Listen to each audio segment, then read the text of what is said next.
9.2 का पहला सवाल है, एक्स अक्ष और वाई अक्ष का समीकरण बताओ। एक्स अक्ष का सीधा सा समीकरण होता है y बराबर 0। क्या होता है?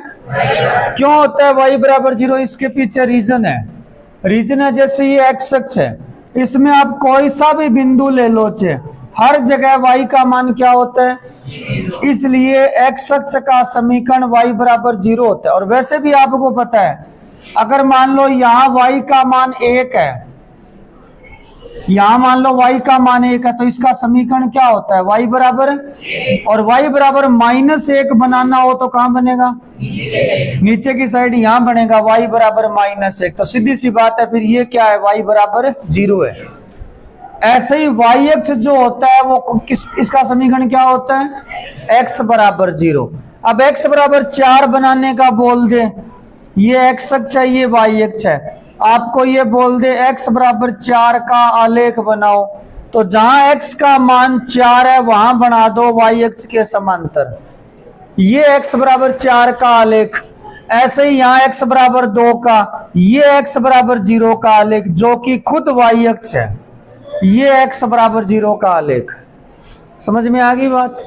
तो ये था पहला सवाल। दूसरा है, ढाल 1/2, यानी m का मान 1/2 है।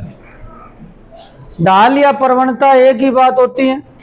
और बिंदु -4 3 से जाने वाली, इससे जाने वाली रेखा का समीकरण चाहिए। यानी आपको प्रवणता दी है और एक बिंदु दिया है जिस रेखा गुजरती है। ये बिंदु जो है ना 4 -3 उस रेखा के ऊपर है, -4 3, और इस रेखा की प्रवणता m जो है वो 1/2 है। तो हमें इसका समीकरण लिखना है। इसने लिखा है निम्न प्रतिबंधों को संतुष्ट करे वो समीकरण लिखो। तो m भी दिया है और वो बिंदु दिया है जिस रेखा गुजरती है, यानी x1 y1 का मान भी दिया है। तो ये दोनों किस सूत्र में आते हैं?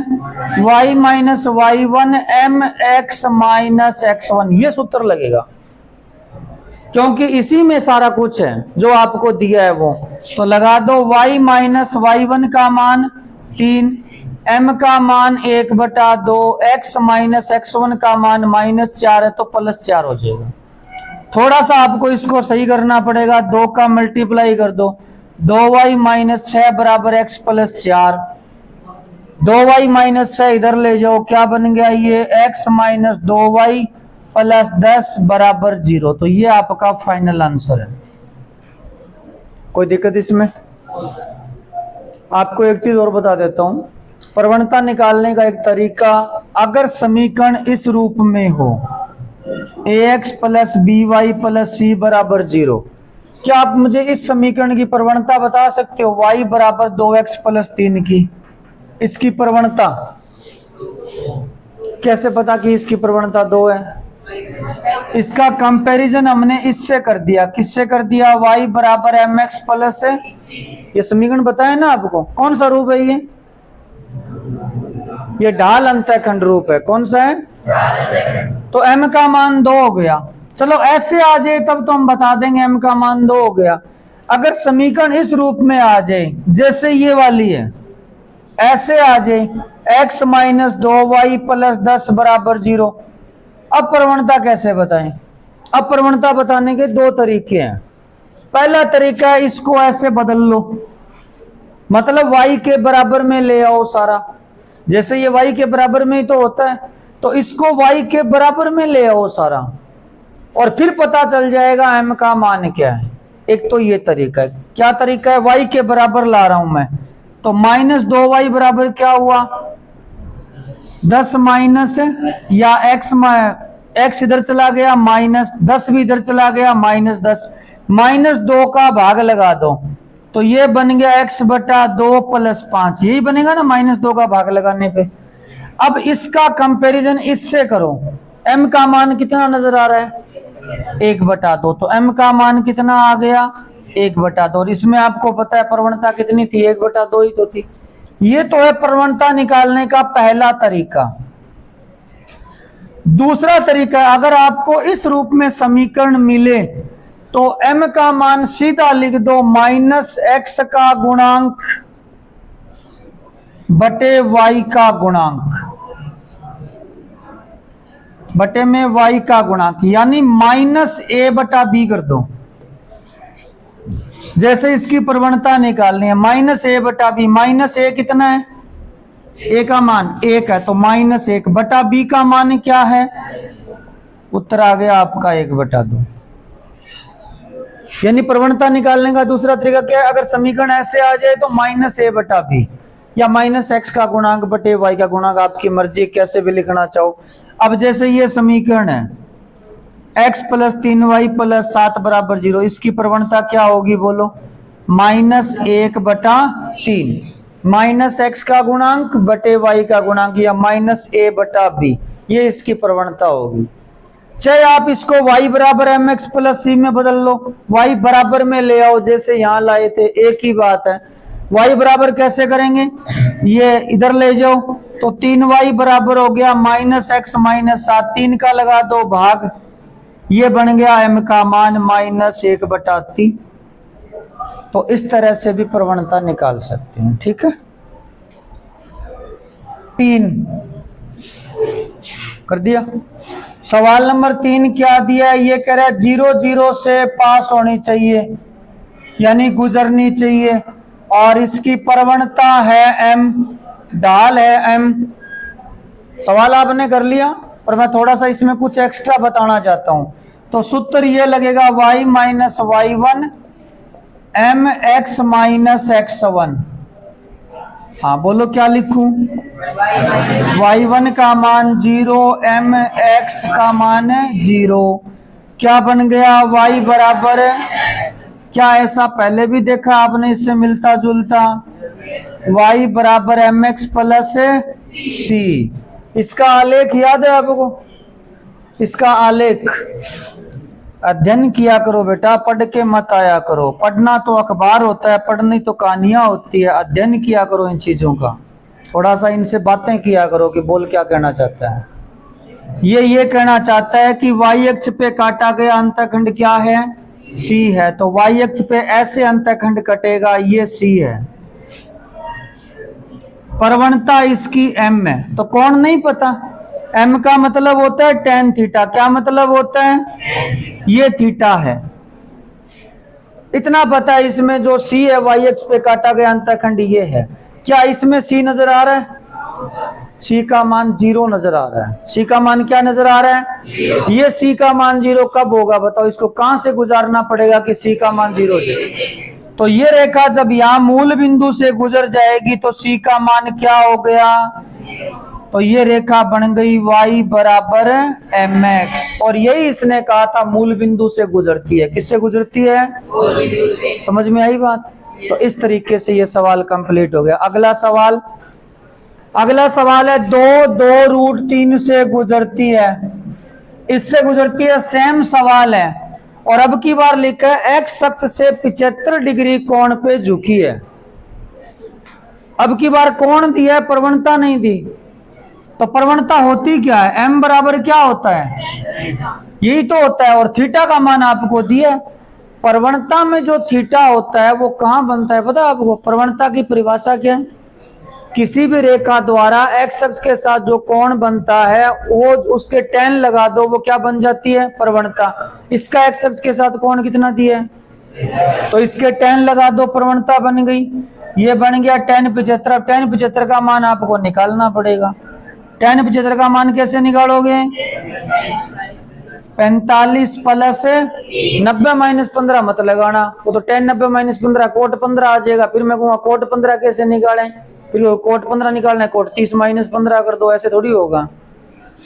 ऐसे मान लिखो जिनके बारे में आप पहले से जानते हो।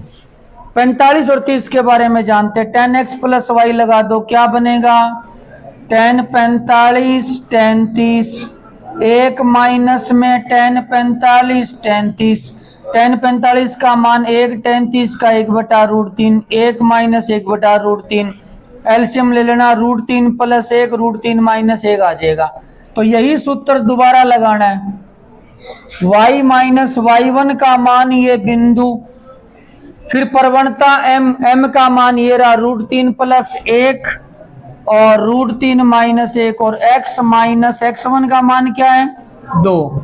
बस इसका गुणा वगैरह कर लेना, आपका उत्तर आ जाएगा। ठीक है। सवाल नंबर 5 है, मूल बिंदु के बाईं ओर x अक्ष को 3 इकाई दूरी पर प्रतिच्छेद करने वाली ढाल 2 वाली। बहुत ही आसान सा सवाल है। ये कह रहा है 5 नंबर सवाल है, ये x अक्ष है, ये y अक्ष है। मूल बिंदु से बाईं ओर इस साइड होता है, ये लेफ्ट साइड होती है, ठीक है ना। ये बाईं ओर है, इस साइड है। बोर्ड पे बाईं ओर इसी साइड होता है, दाईं ओर इस साइड होता है, ये ध्यान रखना। ठीक है। तो बाईं ओर 5 इकाई दूरी पे, ये मान लो 5 इकाई है, 3 इकाई है, 3 इकाई दूरी पे प्रतिच्छेद कर रही है यहाँ पे, और प्रवणता 2 है। तो कोण का तो पता नहीं है, पर यहां से काट रही है तो ऐसे गुजार देते हैं। प्रवणता इसकी m बराबर 2 दी है, प्रवणता 2 ही है ना, प्रवणता -2 है। हो सकता है ये ऐसे भी गुजर जाए। प्रवणता -2 है तो थीटा पता नहीं कितना। अगर प्रवणता √3 देता ना ये, तो मैं थीटा 60 बता देता। अब मुझे नहीं पता tan में -2 मान किसका होता है, वो तो कैलकुलेटर से निकालना पड़ेगा, साइंटिफिक कैलकुलेटर से। तो -2 का नहीं पता कोण कितने डिग्री पे होता है। तो हो सकता है ये रेखा ऐसे गुजर जाए, हो सकता है ऐसे ही गुजर जाए, ऐसे भी बना सकते हो। इसमें डायग्राम बनाना जरूरी नहीं है, बस समझाने के लिए बना रहा हूं। ऐसे भी गुजर सकती है। हाँ, इसके साथ x अक्ष के साथ इसका कोण हो सकता है 131 डिग्री हो, 132 डिग्री हो, पता नहीं कितना हो। हाँ, इतना पता है m का मान -2 है। अब मेरे को ये सूत्र लगाना है, जरा ध्यान से देखना। y minus y1 mx minus x1। ये सूत्र लगाने के लिए और क्या चीज चाहिए मेरे को? इसमें और किस किस का मान रखना पड़ता है? m का तो -2 रख देंगे, और x1 y1 क्या होता है? क्या होता है? जिससे रेखा गुजरती है। क्या इस डायग्राम को ऐसा बिंदु दिख रहा है जिससे रेखा गुजर रही हो? कौन सा? 3 बिंदु थोड़ी ना है। इसके निर्देशांक है -3, तो ये गुजर रही है ना -3,0 से, तो लिख दो यहाँ पे, बस हो गया सवाल। तो y माइनस y1 का मान 0, m का मान -2, x माइनस x1 का मान -3। क्या उत्तर आया? y बराबर -2x -6। चाहो तो इधर ले आओ, तो 2x प्लस y प्लस 6 बराबर 0।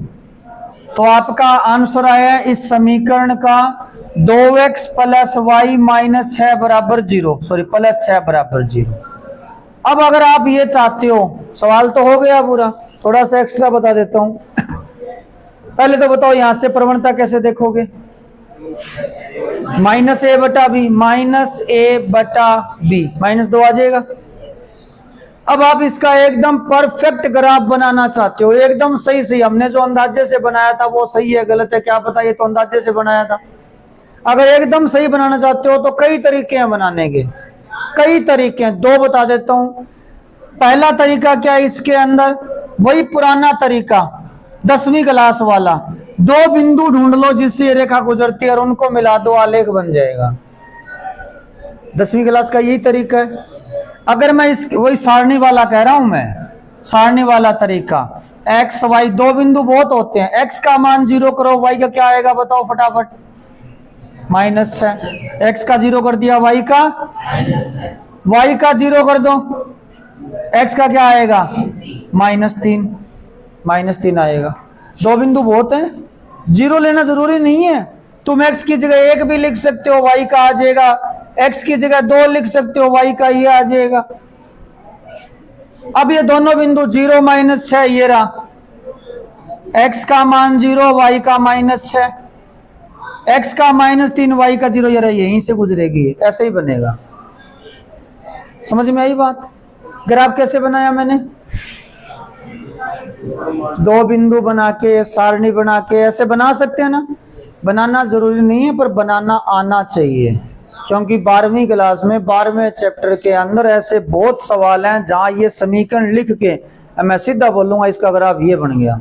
अब तुम वहां मत पूछना ये कैसे बन गया, यहां बता रहा हूं, अभी सीख लो। ये पहला तरीका हो गया। दूसरा तरीका, इसको अंतःखंड रूप में बदल देते हैं। किस रूप में बदल देते हैं? अब ये कौन सा होता है? अंतःखंड रूप। अंतःखंड रूप कौन सा होता है बताओ जरा? y बराबर mx प्लस सी, ये तो ढाल अंतःखंड रूप होता है। अंतःखंड रूप ये होता है x बटा a प्लस y बटा b बराबर। मैं इस समीकरण को इसमें कन्वर्ट करने वाला हूं, मतलब इसकी शक्ल ऐसे करने वाले हैं, ऐसे चेंज करेंगे। कैसे चेंज होगा? देखो बराबर में एक होना चाहिए, बराबर में ये लाओ 6 पहले, तो 2x प्लस वाई बराबर हो गया -6। बराबर में होना क्या चाहिए बताओ? 1 होना चाहिए। -6 का भाग लगा दो, 2x बटा -6 y बटा -6 -6 बटा -6 1 आ गया। तो आपके पास x के नीचे आ गया -3, y के नीचे -6 बराबर 1। अब बताओ इसका x अक्ष पे अंतःखंड कितना है, जिसको हम a बोलते हैं? a का मान कितना है और b का मान कितना है? यानी x अक्ष पे इसका अंतःखंड है -3, तो ये लो x अक्ष पे अंतःखंड -3, ये अंतःखंड है -3। y अक्ष पे अंतःखंड है -6, ये लो और बना दो, ये बन गया सेम। दोबारा बताओ x अक्ष पे काटे गए अंतःखंड की लंबाई कितनी है? -3 है। कितनी है? और y अक्ष पे काटे गए अंतःखंड की लंबाई कितनी है? 6। आगे ऐसे टेस्टों में सवाल दूंगा मैं और उसमें ऑप्शन होगा -3 और मैं पूछूंगा अंतःखंड की लंबाई, तो -3 करके आओगे। और मजे की बात ये चारों ऑप्शन में -3 नहीं होगा, वहां डी लिखूंगा नन। अब तुम्हें पहचानना पड़ेगा कि इसमें से तीनों ऑप्शन में से नहीं है, तो थोड़ा एकदम दिमाग को खुला रख के, एक्टिव रख के फिर सवाल करने होते हैं, ठीक है ना? नहीं तो अभी एक सवाल दिया था ना मैंने, एक रेखा दी थी y बराबर -x और ये पूछा था इसकी प्रवणता क्या है, तो कईयों ने ऑप्शन किया था 135 डिग्री किया था ना तनिष? हाँ 135 डिग्री। तो बेटा x अक्ष के साथ कोण होता है इसका। अगर मैं ये पूछता x अक्ष के साथ कोण क्या है, तो आप बताते 135 डिग्री। मैंने पूछी प्रवणता, तो प्रवणता तो -1 है, y बराबर mx प्लस c से कंपैरिजन करके देखो। समझ में आ रही है बातें? ठीक है, अगला सवाल करते हैं। क्या है अगला सवाल? 6 नंबर सवाल देखिए, बहुत ही बढ़िया सवाल है। मूल बिंदु से ऊपर y अक्ष को 2 इकाई दूरी पर, y अक्ष को 2 इकाई दूरी पर, मान लो यहां 2 इकाई दूरी है, ये मूल बिंदु से ऊपर कह रहा है, ये यहां पे प्रतिच्छेद कर रही है कोई रेखा। आगे क्या लिखा है? x अक्ष की धन दिशा के साथ 30 डिग्री कोण, x अक्ष की धन दिशा से 30 डिग्री कोण। जरा सोच के जवाब देना, यहां से तो गुजरेगी रेखा, उसका x अक्ष के साथ कोण 30 डिग्री होना चाहिए, वो भी पॉजिटिव डायरेक्शन के साथ। तो इस तरीके से बनाऊं राइट साइड में या इस तरीके से बनाऊं लेफ्ट साइड में? राइट साइड वाले कितने हाथ ऊपर करो? एक भी नहीं है। लेफ्ट साइड वाले? ठीक है, तो बहुमत है, लेफ्ट साइड में बना देते हैं। ठीक है, ऐसे बनेंगी ये। और इसकी पॉजिटिव डायरेक्शन के साथ कोण है 45 डिग्री। 30 है क्या? 30 डिग्री है। प्रवणता बताओ इसकी कितनी हो गई? m बराबर tan 30 का मान कितना हो गया? किस बिंदु से गुजर रही है? x का मान 0 और y का मान है, सूत्र लगा दो, y माइनस y1 बराबर mx माइनस x1 है। y माइनस y1 का मान कितना है? 0। प्रवणता का मान 1/√3। क्या y1 का मान 2 है क्या? ये लोअर। x1 का मान क्या है? 0।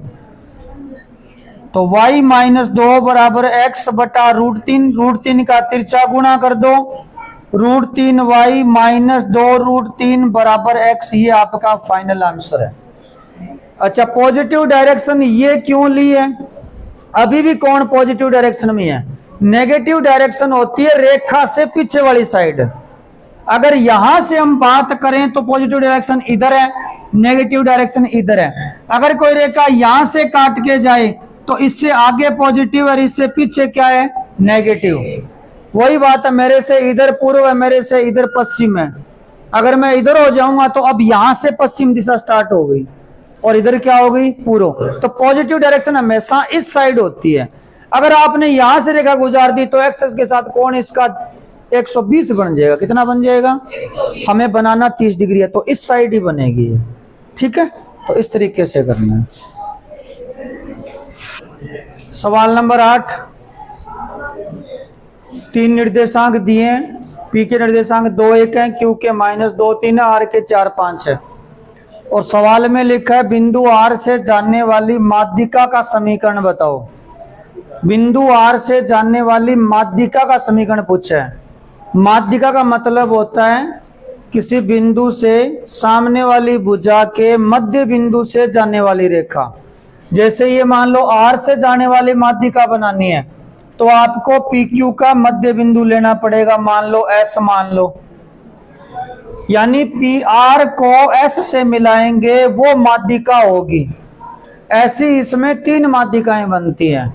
पी से माध्यिका सामने वाली भुजा के मध्य बिंदु को मिला देंगे, फिर क्यू से सामने वाली भुजा के मध्य बिंदु को मिला देंगे। 3 माध्यिकाएं बनती है। नॉलेज के लिए बता रहा हूं, तीनों माध्यिकाओं का जो प्रतिच्छेदी बिंदु होता है वो केंद्रक कहलाता है त्रिभुज का। क्या कहलाता है, केंद्रक कहलाता है। त्रिभुज में 3 टाइप के केंद्र होते हैं, 3-4 टाइप के। एक केंद्रक होता है, एक परिकेंद्र होता है, एक अंतः केंद्र होता है, एक लंब केंद्र होता है। 4 टाइप के त्रिभुज में केंद्र होते हैं। वो कभी बाद में जरूरत पड़ेगी तब बताएंगे, फिलहाल माध्यिका पे वापस आ जाते हैं। तो पी क्यू का मध्य बिंदु निकालना पड़ेगा। मध्य बिंदु किस लिए निकाल रहे हैं बताओ, क्योंकि हमें माध्यिका बनानी है। क्या बनानी है, और माध्यिका बनती है सामने वाली भुजा के मध्य बिंदु को मिलाने वाली रेखा। तो मध्य बिंदु का सूत्र होता है x1 + x2 बटा 2 y1 + y2 बटा 2, या मध्य बिंदु इनका है तो ये x1 और ये x1 ये x2, तो 2 के अंदर जुड़ेगा -2 बटा 2, फिर y1 1 है, y2 3 है, तो 1 + 3 बटा 2 कितना आया मध्य बिंदु 0 2। तो इसका मध्य बिंदु है 0 2। तो ये बन गई आपकी आर एस माध्यिका। अब हमें आर एस का समीकरण लिखना है, तो आप लिखोगे आर एस का समीकरण। क्या सूत्र लगाओगे, 2 बिंदु रूप या 1 बिंदु रूप, तो 2 बिंदु रूप लगाएंगे। y - y1 बराबर y2 - y1 x2 - x1 x minus है, तो एक ये बिंदु है, एक ये है। आप अपनी मर्जी से किसी को भी x1 y1 चूज कर सकते हो, किसी को भी कर सकते हो, उत्तर पे जरा बराबर भी फर्क नहीं पड़ेगा। तो x1 y1 ये हो गया और ये हो गया x2 y2। तो रख देते हैं y - y1 का मान, y1 का मान 5, y2 - y1 2 - 5, x2 - x1 0 - 4, और x - x1 का मान क्या माना है 4। थोड़ा सा इसका सही कर लेना, बस यही उत्तर है। अगला सवाल देखो, 9वां 9 नंबर सवाल, बहुत ही बढ़िया सवाल है। 9 नंबर अब तक का सबसे बेहतरीन सवाल है। सवाल है -3 5 से होकर जाने वाली, -3 5 कहाँ है, रेखा पर है। -3 5 से होकर जा रहा है और क्या लिखा है, 2 5 और -3 6 को मिलाने वाली रेखाखंड पर लंब है। किस पर लंब है, 2 5 और -3 6 ऐसे है। ये मान लो 2 5 है, यहां कोई 3 6 है, इस रेखा पे लंब है वो जो -3 5 से जा रही है, वो रेखा इस पर लंब है। तो -3 5 मान लेते हैं एक बार, यहां है, इससे वो रेखा जा रही है लेकिन इस पर लंब है, और हमें इसका समीकरण बताना है। मान लेते हैं ये ए बी है और ये पी क्यू है। हमें पूछा जो है वो ए बी का समीकरण पूछा है। किसका समीकरण पूछा है? इसने लिखा है -3 5 से होकर जाने वाली और 2 5 3 6 को मिलान -3 6 2 5 को मिलाने वाला जो रेखाखंड है उस पर लंब है ये। इसका समीकरण बता। इसका नहीं पूछा, इसका पूछता तो मैं 2 बिंदु रूप लगा के सीधा ये सूत्र लगा के कर देता, लेकिन इसने कहा है वो -3 5 से जा रही है और इस पर लंब है। बात समझ में आई इतनी?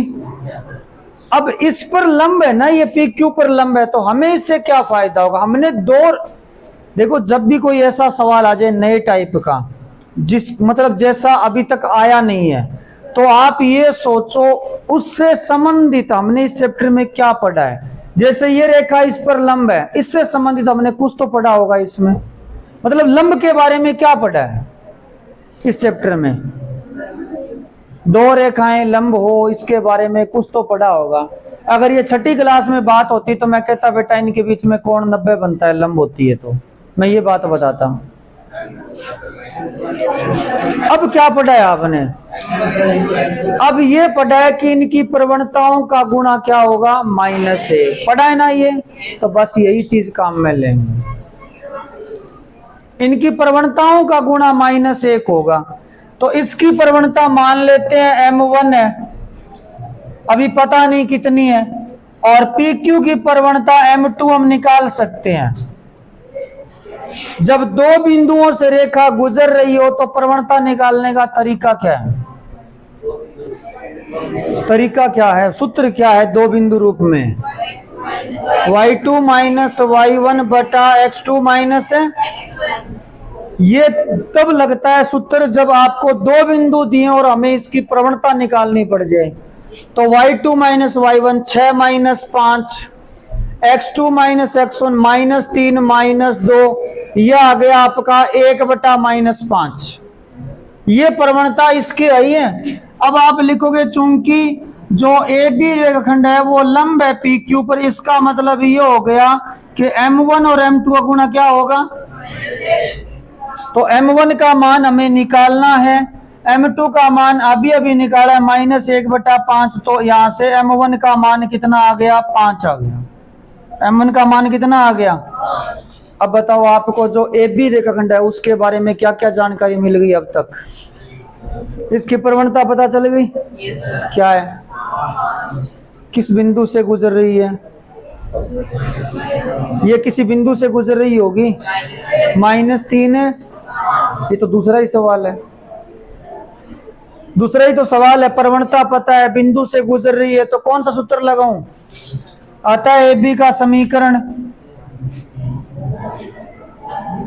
बोलो सूत्र कौन सा लगेगा? y y1 बराबर mx माइनस है।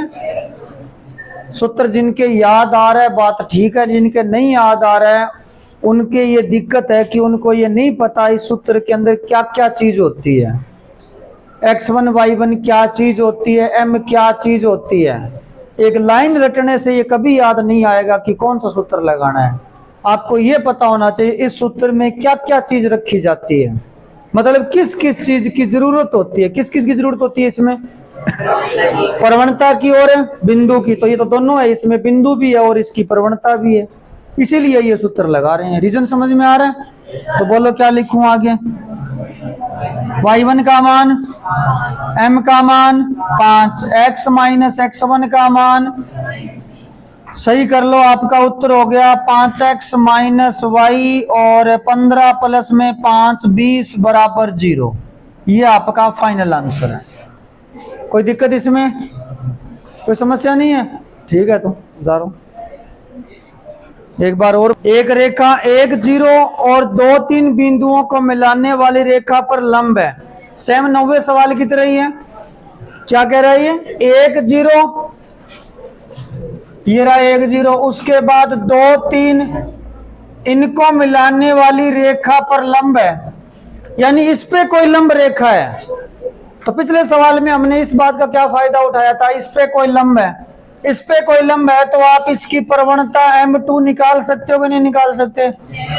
इस चैप्टर में हमने लंब के बारे में एक ही बात पढ़ी है कि अगर दो रेखाएं लंब हो तो उनकी प्रवणताओं का गुणा क्या होता है? -1। यही पढ़ा है ना। तो इसका मतलब इसकी प्रवणता कितनी होगी? 3 - 0 और 2 - 1 यानी प्रवणता आ गई 3। अब जो इस पे लंब है, मान लो इस पे लंब है AB, इस पे लंब रेखा कौन सी है? AB। ये लंब रेखा है AB, तो AB की प्रवणता मान लेते हैं M1 है।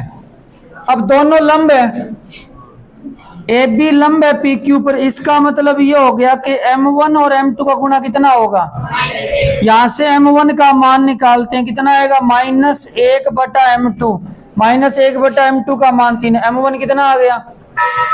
-1/3। और क्या लिखा है इसने? ऐसे ही पिछले सवाल में किया था, प्रवणता पहले आई थी -1/5, बाद में 5 आई थी। अब ये कह रहे हैं 1 0 2 3 को मिलाने और रेखाखंड पर लंब है और उसको 1:n में विभाजित करती है। ये जो रेखा है ना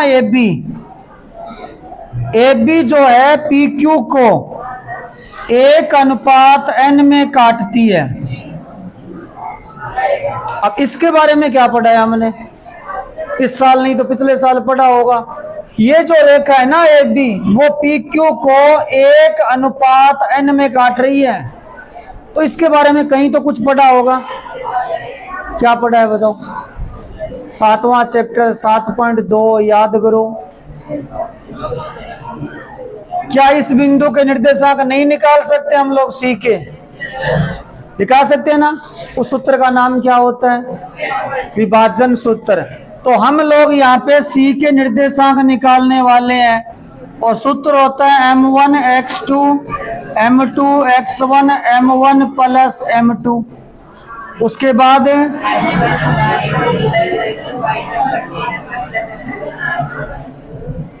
ये पीछे आवाज ना करो भाई। ये सूत्र क्या काम आता है? ये सूत्र क्या काम आता है? निर्देशांक निकालने के। चलो सी के निर्देशांक निकालते हैं।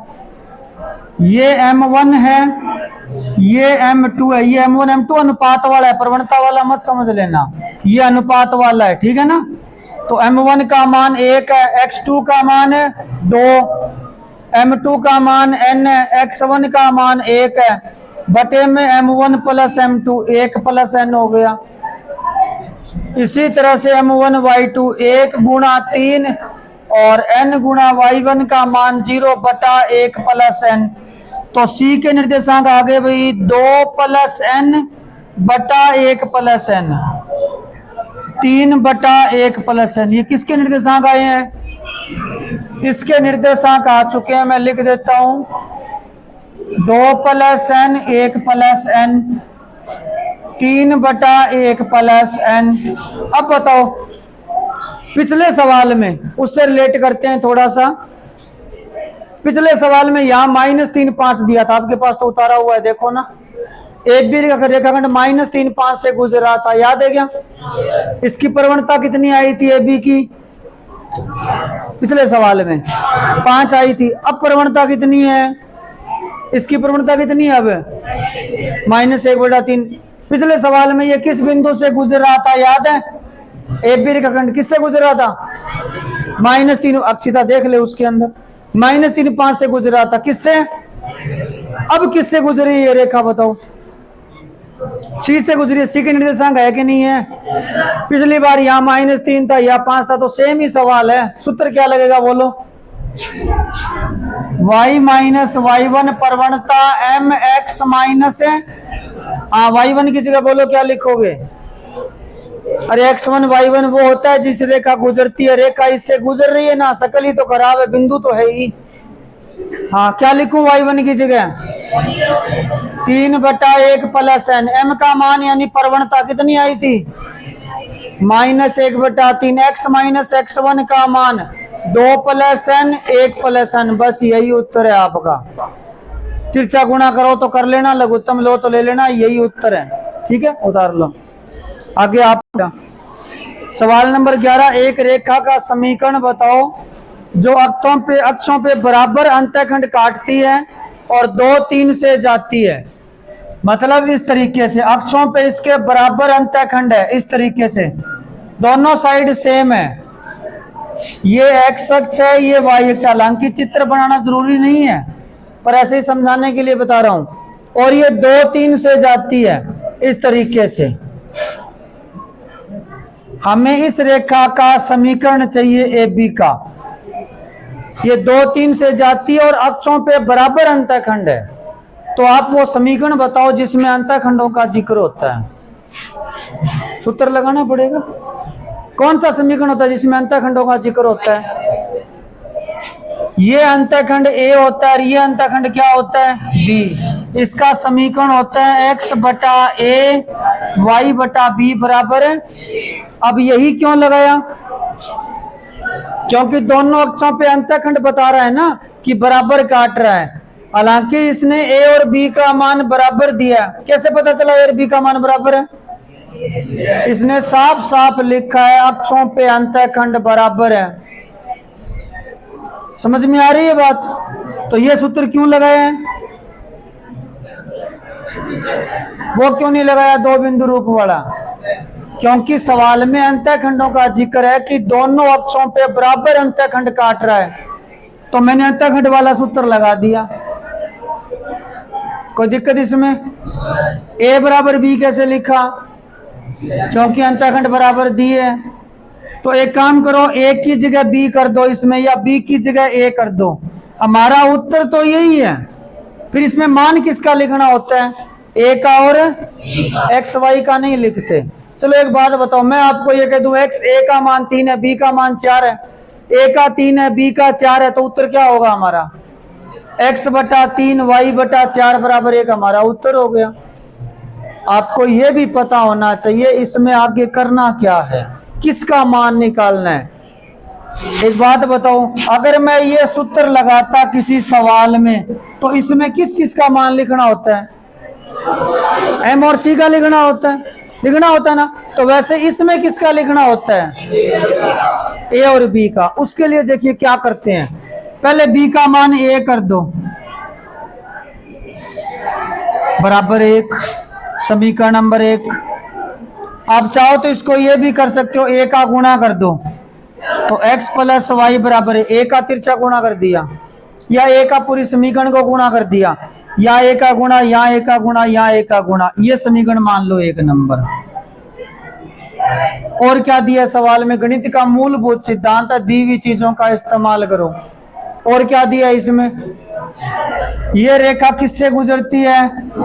तो आप लिखोगे चूंकि रेखा 1, 2, 3 से गुजरती है,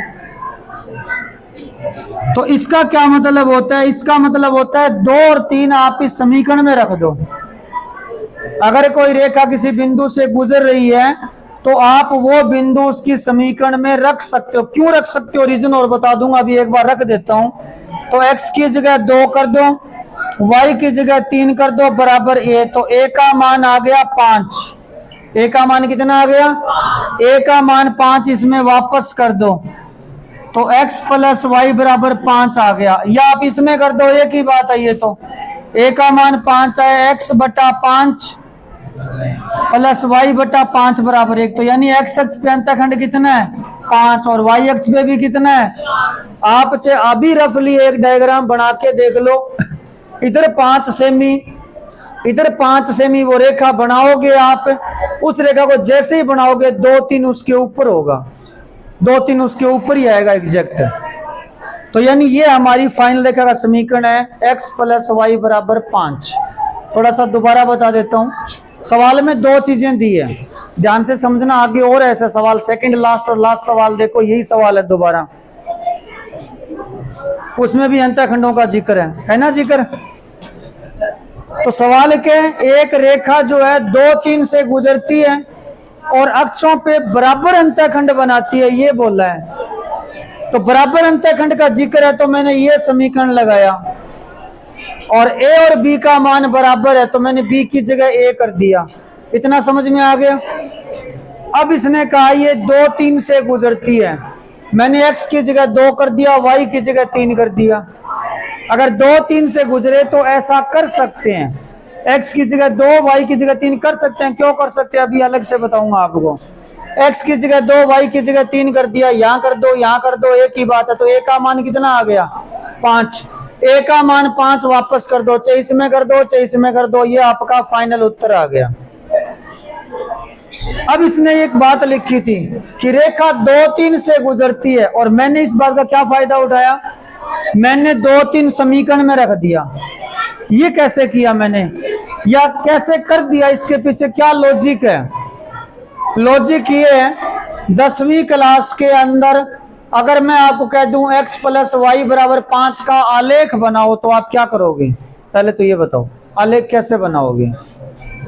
हम एक सारणी बनाएंगे, चलो एक सारणी बना ही लेते हैं। हाँ, x का मान 0, y का 5, x का 1, y का 4, x का 2, y का 3, x का 3, y का 2, x का 5, y का 0। यही बात है, यही बात है ना। चलो इन सब बिंदुओं को मिला देते हैं। 0 1 2 3 4 5, उसके बाद 1 2 3 4। पहला बिंदु है 0 5, ये रहा 0 5 यहाँ पे। दूसरा है 1 4, ये रहा। तीसरा है 2 3, ये रहा। फिर है 3 2, ये रहा। फिर है 4 1, फिर 5 0। ये सीधे में नहीं हुए, ये सारे ऐसे आ जाएंगे। 2 3 3 2 4 1 5 0 मान लो यहाँ है, ये सारे बिंदु आ गए। ये है आपका 2 3। चलो 2 3 छोड़ो, मैं आपको ये बोलता हूं 3 3 बिंदु इस रेखा पर है। ये बात सही है गलत है? 3 3 इस रेखा पर है, ये बात सही है गलत है? तुम्हें कैसे पता गलत है? कैसे पता कि तुम्हें ये 3 3 गलत है? बंद करते, पता चला कि 3 3 इसके ऊपर नहीं है। चलो एक बात बताओ, इस रेखा पे जो बिंदु हैं, जैसे 2 3 है, 4 1 है, या 1 4 है, ये सारे सही लिए हैं क्या हमने? पहले बताओ, गलत तो नहीं है इसमें? सारे सही हैं। अच्छा, कैसे पता सही है? आपने ये बिंदु लिए 1 4, ये सही है। मान लो मैं आपको टेस्ट में ये प्रश्न दे दूं, मैंने कह दूं बेटा तेरा ये 1 4 गलत है, तुम कैसे कहोगे सर ये सही है?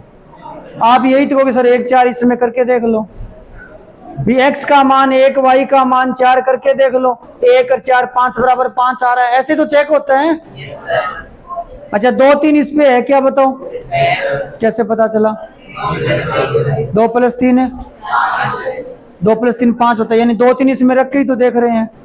मैं ये कह दूं कि 4 0 इसी पे है, तुम कैसे चेक करोगे? आलेख छोड़ो, बताओ 4 0 मैं कह रहा हूं इसी रेखा पे है, कैसे चेक करोगे? है क्या इस पे 4 0? नहीं है ना। तो इसका मतलब कोई बिंदु किसी रेखा पर है या नहीं है, ये कैसे पता चलता है? समीकरण में रखने पर। यही तो मैं कह रहा हूं कि 2 3 इस रेखा पे है, तो हम यहाँ रख ही तो रहे हैं, और क्या कर रहे हैं? भी 2 3 इस रेखा पर है, तो मैंने क्या किया, 2 3 अगर कोई रेखा पे है तो वो हम उस समीकरण में रख सकते हैं। अगर 2 और 3 यहां मैं रखूंगा तो लेफ्ट साइड राइट के बराबर आएगी। तो यानी कोई रेखा पे अगर कोई बिंदु है तो आप वो उस समीकरण में रख सकते हो। क्यों रख सकते हैं? रीजन बता दिया, लेफ्ट साइड राइट के बराबर हो जाते हैं। ये सारे बिंदु इसी के हैं, ये रेखा बनी इन्हीं से है, 2 3 से, 4 5 0 से, 0 5 इन्हीं से तो बनी है ये रेखा। और किससे बनती है रेखा? किससे बनती है? अरे रेखाएं किससे बनती है? बिंदुओं से ही तो बनती है, बहुत सारे बिंदुओं से बनती है। उसमें हमने 4 5 लिख रखे हैं, ये के सारे सारे इस रेखा पे, इसीलिए 2 3 इस रेखा पे रख सकते हैं। समझ में आई बात? यानी जब भी कोई रेखा किसी बिंदु से गुजरे तो आप वो बिंदु उस रेखा के समीकरण में रख सकते हो, ये बात याद रखना, ठीक है? उतार लो। 12 नंबर सवाल, सवाल नंबर 12 है, बिंदु 2 2 से जानने वाली रेखा का समीकरण बताओ जिसके द्वारा अक्षों पर कटे अंतःखंडों का योग 9 है। फिर से अंतःखंडों का जिक्र है, तो हम अंतःखंड रूप में समीकरण लगाएंगे। ये कह रहा है अंतःखंडों का योग जो है वो 9 है। एक्स अक्ष पे काटा गया अंतःखंड कितना है फिलहाल इस समीकरण में? एक्स अक्ष पे जो अंतःखंड कटा है उसका नाम क्या है? और वाई अक्ष वाले का? इनका योग 9 बता रहा है, यानी ए और बी का जोड़ 9 है। ये समीकरण नंबर 1। फिर इसने एक बात और बोली है, ये समीकरण किसी बिंदु से गुजरती है। किससे गुजरती है? किससे गुजरती है? दो से गुजरती है। कल आपको बताया था एक सवाल में, जब वो रेखा 2 3 से गुजरी थी तो हमने क्या किया था? x की जगह 2, y की जगह 3 किया था, याद है क्या? फिर a का मान 5 आया था। तो उसी तरीके से ये रेखा 2 2 से गुजरती है, तो x की जगह 2 कर दो, y की जगह 2 कर दो, बराबर 1। थोड़ा सा इसको सही करते हैं, एलसीएम लेते हैं, तो ए बी एलसीएम आ गया, बराबर 1 है। a कट जाएगा, b का 2 से गुणा 2b, b कट जाएगा, a का 2 से गुणा 2a। तो फिलहाल आपके पास आ गया 2b प्लस 2a बराबर ab। चलो एक बात बताओ, इन सवालों में यानी इस समीकरण में हमें किसका मान रखना होता है? मतलब ये समीकरण बनाने के लिए ए और बी का रखना होता है, यानी हमारा उद्देश्य है यहां से ए और बी का मान निकालना। ए और बी दो चीजें हैं, दो अचर हैं, तो दो समीकरण होना कंपलसरी है। ये मैथ्स का एक बेसिक रूल है, आपको जितनी चीजों के मान चाहिए या निकालने होते हैं उतनी समीकरणें होनी जरूरी है। अगर यहाँ ए बी सी और होता तो आपको एक और समीकरण की आवश्यकता होती है। अगर 5 चीजों के मान निकालने होते हैं तो 5 समीकरण कंपलसरी होती है, अदरवाइज मान नहीं निकलते। तो यहाँ हमारे पास ए बी में एक समीकरण ये रही, दूसरी ये रही, 2 समीकरण आ गई।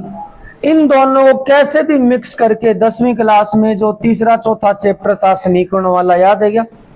तीसरा क्या था? 2 चर वाले रैखिक समीकरण। तीसरा चौथा था द्विघात समीकरण। तो उसी के आधार पर ये सवाल आगे होने वाला है, ठीक है? तो यहां से ए का मान निकालते हैं। ए का मान आएगा 9 माइनस बी, तो ए का ये मान इसमें रख दो, 2b प्लस में 2, ए का मान रख दो 9 माइनस बी। ए का ए का तो रख ही रहे हैं, ए का मान क्या रखना है? 9 माइनस बी, और गुणा में क्या है? बी। थोड़ा सरल करते हैं इसको, 2b प्लस में 2 निम्न 18 माइनस बी स्क्वायर, बी का मल्टीप्लाई करो 9b माइनस बी स्क्वायर।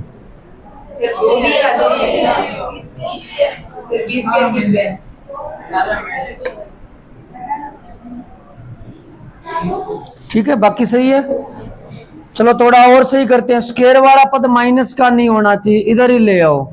तो 2b माइनस 2b तो कैंसिल हो गया, बाकी इधर ले आओ, प्लस का बी स्क्वायर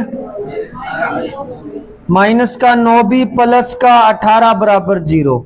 ये समीकरण इधर लिख रहा हूं एक बार, b square minus 9b plus 18 बराबर 0। गुणनखंड करो, इसके गुणनखंड करेंगे 6 3 18 हो जाएंगे, तो B square minus 6b minus 3b plus 18 बराबर 0। क्या कॉमन आएगा इसमें? b बचा क्या? b minus 6, minus 3 common, b minus 6, तो एक तो मान b का 6 आ गया और एक b का मान 3 आ गया। जब b का मान 6 है तो यहां से a का कितना आएगा? 3 आएगा, और जब b का 3 है तो a का कितना आएगा? 6। तो आपके दो उत्तर आए हैं। जब ये उत्तर है तो समीकरण ये रही, मान रख दो इसमें, x बटा a का मान 3, y बटा b का मान 6 बराबर 1, और जब ये a और b का मान है तो x बटा 6 y बटा 3 बराबर 1। समझ गए? तो ये हमारा फाइनल आंसर, यानी इस सवाल के 2 उत्तर है। आप क्रॉस चेक भी कर सकते हो ये सही है क्या। दोनों जगह अंतःखंडों का योग देखो कितना है, 3 और 6 9 आ रहा है, आ रहा है कि नहीं आ रहा। और साथ में इसने कहा था ये रेखा जो है 2 2 से गुजरती है। आप चेक कर सकते हो ये 2 2 से गुजरती है, कैसे चेक करोगे? आप 2 2 इसमें रख के देख लो। कल मैंने आपको एक उदाहरण बताया था, x प्लस वाई बराबर 5 समीकरण हो, हम इसका आलेख बनाया था, हमने ऐसे बनाया था। हमने चेक किया था 2 3 इस पर है क्या, कैसे चेक करते हैं, 2 3 इसके अंदर रख के देख लो। अगर ये समीकरण सेटिस्फाई हो रही है, सेटिस्फाई का मतलब लेफ्ट साइड राइट के बराबर आ रही है, तो ये बिंदु इस पे है, अदरवाइज नहीं है। तो 2 2 चेक करना है, रख दो इसमें, x की जगह 2, y की जगह 3 बराबर 1, 2 2 सॉरी 2 2 2 2 रखना है, ठीक है। तो 2/3 और ये हो गया 1/3, 3/3 कितना आ गया, 1 राइट साइड आ गई। यहां भी 2 2 करोगे तो वही तो बात है, 2/6 2/6 2/3 2/6 2/3, तो 1 आ जाएगा। इसका मतलब 2 2 इसके ऊपर है। अगर हम इसका डायग्राम बनाना चाहें इस सवाल का, तो ये सवाल ऐसे है, इसने 2 बातें बोली थी, x और y अक्ष पे कटे अंतःखंडों का योग 9 है। तो यहां 2 समीकरण बनी, कैसे बनी, x अक्ष पे अंतःखंड 3, y अक्ष पे अंतःखंड 6। एक तो समीकरण ऐसे होगी जो गुजरेगी 2 2 से, यहां 3 है तो यहां ऑलमोस्ट 2 हो जाएगा, यहां 2 हो जाएगा, ये 2 2 आ जाएगा। पहली समीकरण तो ये बनेगी। दूसरी थी अंतःखंड क्या था, 3 6 की बजाय 6 3, x पे अंतःखंड 6 डबल हो गया इससे, और इसका आधा हो जाएगा लगभग 3, ऐसे ये भी 2 2 से गुजरेगी। तो ऐसे इस तरीके से इसके अंदर 2 आलेख बनेंगे। ये प्रैक्टिकली भी सही है और थ्योरेटिकली हमने प्रूव कर दिया कि यहाँ 2 समीकरणें बनेंगी।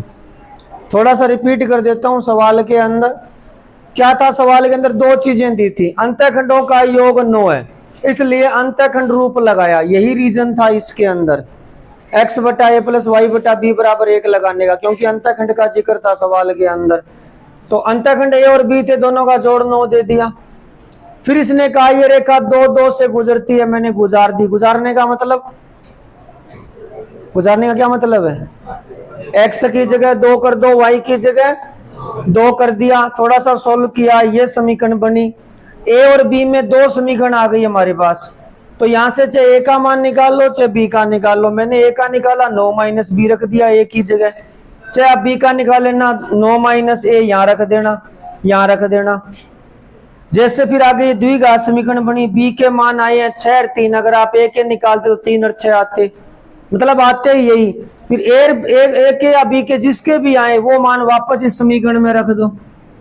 इस समीकरण रखने को तो इसमें भी रख सकते हैं, एक ही तो बात है, इसमें रखना एक ही बात है। तो इसमें रख दिया, इसमें रखा तो a का मान आ गया। अब 1 से यहाँ समीकरण बनेंगी और 1 यहाँ से बनेंगी। a का मान 6 3 रख दिया, ये बन गई, 3 6 रख दिया, ये बन गई। बस ये फाइनल आंसर है, ठीक है, उतार लो। है मूल बिंदु से किसी रेखा पे डाला गया लंब -2 9 पर मिलता है तो रेखा का समीकरण बताओ। ये कह रहा है ये मूल बिंदु है, मान लो 0 0, मैं एक बार यहां मान रहा हूं, यहां से किसी रेखा पे लंब डाला, ऐसे इस पे लंब डाल दिया, मान लो ये ओपी है और ये लंब डाला आपने AB पर, और जहां पे आपने ये लंब डाला है वहां -2 9 पर मिलता है, तो रेखा का समीकरण बताओ। पहले तो ये बताओ, क्या आपको ये समझ में आया है कि इसने ओपी का समीकरण पूछा है या AB का पूछा है? इसने AB का पूछा है। किसका पूछा है? ये कह रहा है मूल बिंदु से किसी रेखा पे लंब डाला और वो -2 9 पे जाके मिल गया, तो उस रेखा का समीकरण बताओ। तो AB का ही पूछ रहे हैं, समझ में आ गई बात ही। तो AB रेखा का समीकरण हमसे यहाँ पे पूछा है। पहले तो ये पता होना चाहिए कि पूछा क्या है। अब इसमें इसने 2 बातें बोली है, मूल बिंदु से लंब डाला, -2 9 पर मिला। किस पे मिला? तो एक तो हमें ये दिया है कि -2 9 पर मिला है, तो -2 9 AB पर हो गया कि नहीं हो गया? पहली बात तो ये पता चल गई। दूसरा इसने कहा है कि ये लंब है, ऐसा पहले नहीं आया, ऐसा डायग्राम पहले नहीं बना, हमने सवाल किए। तो एक तो इसमें लंब का जिक्र हुआ है, दूसरी बात ये -2 9 से गुजर रहा है, तो अंदाजा लग रहा है कौन सा समीकरण लगेगा, कौन सा समीकरण लग सकता है? एक रेखा एक बिंदु से गुजर रही है, कौन सा समीकरण लगता है? अरे जब कोई रेखा किसी बिंदु से गुजरती है तो कौन सा ऐसा रूप है जिसमें बिंदु का जिक्र होता है?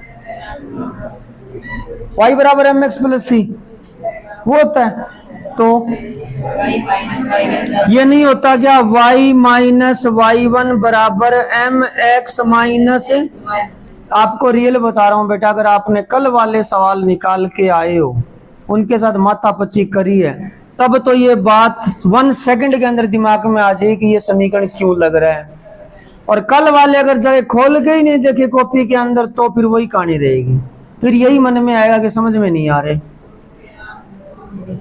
और फिर तुम्हारे टेस्ट में नंबर नहीं आएंगे। वजह यही होती है बेटा, कल वाला काम कल हो जाना चाहिए था, अब जिन्होंने किया उसके दिमाग में आ गया। इसमें क्या क्या रखना होता है बताओ? एक तो बिंदु रखना होता है x1 y1, और दूसरा, चलो पहले बिंदु बताओ क्या रखोगे भाई? जिसकी समीकरण चाहिए वो जिस किसी भी बिंदु से गुजरी है वो रख दो। तो कौन सा रखेंगे? -2 रखेंगे। चलो पहले ये रख देते हैं, y माइनस y1 की जगह 9, प्रवणता बाद में देखेंगे, x माइनस x1 की जगह। अब प्रवणता लिखनी है, इसके लिए इसने एक बात और दी है सवाल में, क्या दी है बताओ? ये जो ओपी रेखा है वो किस पर लंब है? तो क्या ओपी की प्रवणता नहीं बता सकते आप M2? 2 बिंदु दिए ना, 2 बिंदु रूप में कैसे निकालते हैं प्रवणता? तो y2 कितना है ये मान लो, 9 माइनस 0 -2 माइनस 0, तो -9/2 आ गई। अब इसके लंबवती कितनी होगी प्रवणता M? बताया हुआ है ना आपको, उल्टा होता है, नहीं बताया क्या आपको? क्या होता है बताओ? 2/9। प्रवणता उल्टी होगी और निशान चेंज होगा। अब आपको कैसे, ये कल नहीं बताया था मैंने, जब ये प्रवणता वाला टॉपिक करवाया था लंबवत, तब बताया था। कैसे देख लो, ये जगह इसीलिए छोड़ रखी है। M1 गुणा M2 कितना होगा? M1 का मान कितना है? -9/2 बराबर -1। अब बताओ यहाँ से M2 कितना आएगा, मतलब ये प्रवणता कितनी आएगी? तो यही तो कह रहा हूं, प्रवणता उल्टी हो जाती है और निशान बदल जाता है। तो 2/9 इसमें लिख दो, तो y माइनस 9 बराबर 2/9 x प्लस 2। बस यही उत्तर है। 9 का गुणा कर देना, 2 का गुणा कर देना। कोई दिक्कत इसमें? कोई भी डाउट है तो अभी बता दो, कोई भी समस्या है तो अभी बता दो। नहीं है, अगला सवाल 15 नंबर सवाल, छोटा सा नाजुक सा बकवास सा सवाल है। क्या है? तांबे की छड़ की लंबाई L और सेल्सियस ताप C का रेखिक फलन है। इसका मतलब है ये L और C में रेखिक समीकरण है। अब मेरा आपसे एक छोटा सा सवाल है, ये जो मैंने समीकरण लिखी है ये रेखिक समीकरण है या द्विघात समीकरण है? कैसे पता चला? क्योंकि इस पे घात कितनी कितनी है? दूसरी बात, इसका आलेख बनाओगे तो क्या आएगा? एक सरल रेखा। समझ में आ गई बात? अच्छा, ये रेखिक है किसमें? x और y में। किसमें है? अब जो अगला सवाल है 15वां, उसमें x y नहीं है। वो जो रेखिक समीकरण है L और C में है। किसमें है? यानी x की जगह L लिखोगे, y की जगह C लिखोगे। बात समझ में आई? किसमें रेखिक समीकरण है? तो x की जगह L लिखना है, y की जगह C लिखना है। बात सीधी सी है। और क्या लिखा है? एक प्रयोग में यदि L का मान 124.942 है, मैं एक बार आपकी सुविधा के लिए x लिख रहा हूं, L का मान है 124.942, ठीक है। और इसी कंडीशन में C का मान यानी y का मान जो है 20 है, तो हमारा बिंदु क्या बन गया बता सकते हो? एक तरीके से x y है, ये आपकी सुविधा के लिए लिखा है मैंने। अब तो समझ जाओ, बताओ बिंदु क्या बन गया? 124.942, 20। तो मैं लिख देता हूं, तो हमारा बिंदु बन गया 124.942, 20। फिर आगे एक और कह रहा है, जब L का मान 125.134 है, L का मान 125.134 है, तो C का मान 110 है। तो C का मान 110 है, यानी Y का मान 110 है। ये दो बिंदु है, इसमें रेखिक फलन है वो। मतलब ये जो दोनों बिंदु है ना, मान लो ये P है, ये Q है, ये दोनों उस रेखा के ऊपर हैं, P और Q। तभी तो ये रेखिक फलन बनेगा। ये दोनों उस रेखा के ऊपर है, तो ये कह रहा है एल को सी के पदों में व्यक्त करो। आपको इस चित्र में क्या दिख रहा है, पहले ये बताओ। देखो मैंने पी क्यू इस रेखा पे कैसे लिए, कैसे पता चला मुझे रेखा पर है? इसने सबसे पहले यही लाइन लिखी थी, एल और सी में रेखिक फलन है, यानी आपना जी का बिंदु है एल और सी के अंदर आऊं एक रेखा बनाएंगे, कहने का मतलब वो है जी। मैं था ये कह दूं कि ये रेखिक समीकरण है, इसका क्या मतलब हुआ कि इससे एक रेखा बनेगी, यही तो मतलब है। तो इनसे भी एक रेखा ही बनेगी, इसलिए मैंने एक रेखा बना दी और इन पे पी और क्यू है। अब इस चैप्टर के हिसाब से सोचो, आपको यहाँ क्या दिख रहा है? दो बिंदुओं से गुजरने वाली रेखा दिख रही है। इसके बारे में क्या जानते हो? आपको जब किसी रेखा पे दो बिंदु दे दे तो आप क्या जानते हो इसके बारे में? आप इसका समीकरण नहीं लगा सकते क्या? लगा सकते हो ना, समीकरण लगा सकते हो। दो बिंदु रूप बताओ क्या लिखते हैं? बराबर में वाई, धीरे बोल, y2 माइनस y1 बटा x2 माइनस और x माइनस है। पर मैंने ये कहा था आपको सवाल में एक्स वाई है ही नहीं, उसकी जगह एल और सी है। उसकी जगह क्या है? तो इसको एल के रूप में लिखेंगे, सी के रूप में लिखेंगे। तो y की जगह क्या लिखना है? माइनस बराबर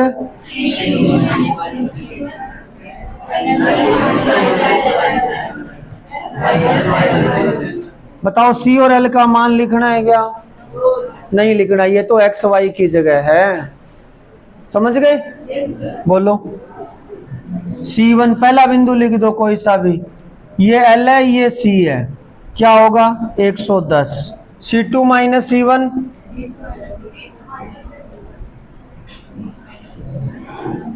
ठीक है, L2 माइनस L1।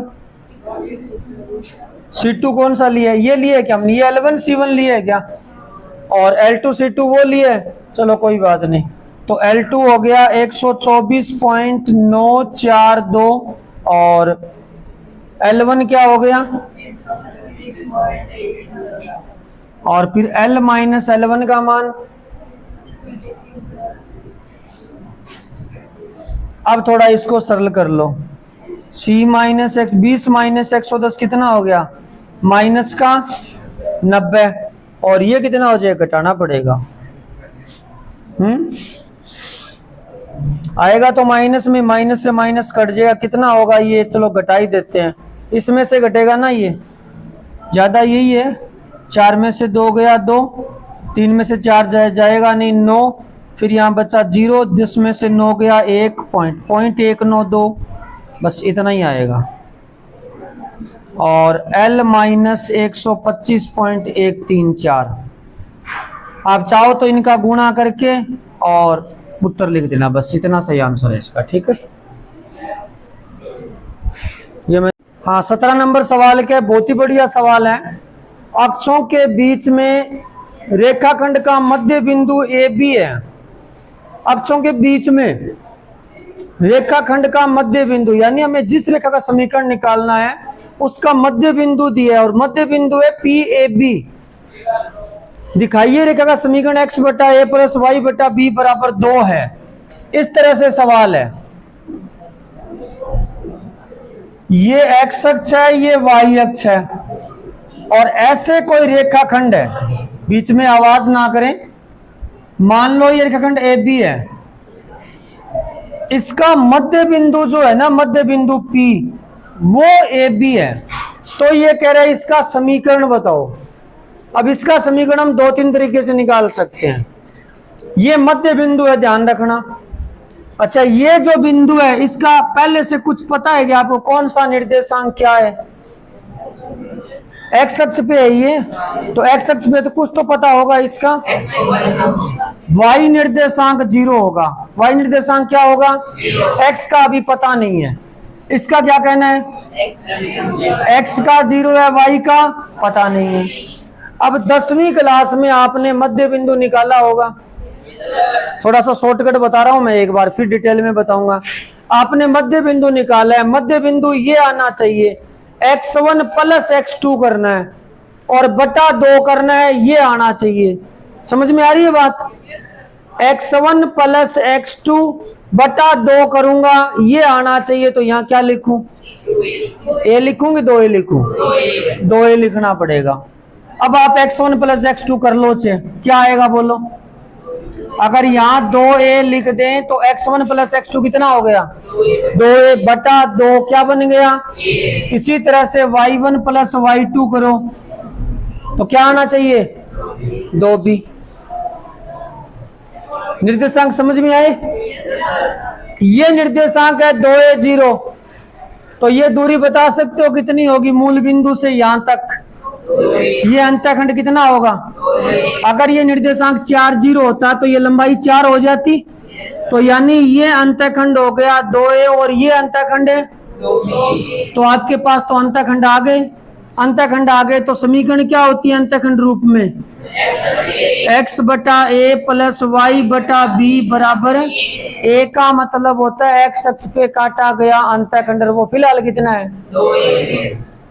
और यही उत्तर है आपका। यही है क्या मिलाओ? 2 का इधर गुणा किया हुआ है। ये तो था शॉर्ट एंड स्वीट तरीका, छोटा सा। ठीक है, हाँ, इससे आसान और क्या होगा? बिना किए सवाल हो गया। अब इसको करना कैसे है सुनो। करना कैसे है? ऐसे करोगे आप लोग। यहां मैंने डायरेक्ट 2a लिखा था, एक बार आप यहाँ पे कुछ और लिख दो, जैसे x1 लिख दो और यहां लिख दो। एक बार मान लो इसके निर्देशांक x1 0 है, इसके निर्देशांक 0 y1 है। तो अब आप लिखो, मान लो जैसे ये q है, ये r है, QR का मध्य बिंदु जैसे 10th क्लास में करते थे वैसे करना है। QR का मध्य बिंदु P, सूत्र लगेगा x1 प्लस x2 बटा 2 y1 प्लस y2 बटा 2। तो ये हो गया x1 प्लस में 0 बटा 2 y1 प्लस y2, 0 प्लस में y1 बटा 2। तो मध्य बिंदु के निर्देशांक आ चुके हैं x1 बटा 2 y1 बटा 2। परंतु आपके पास पहले से P के निर्देशांक है, क्या है? तुलना करो तो x1 बटा 2 बराबर a, y1 बटा 2 बराबर b। तो x1 का मान 2 आ गया, y1 का मान 2b आ गया।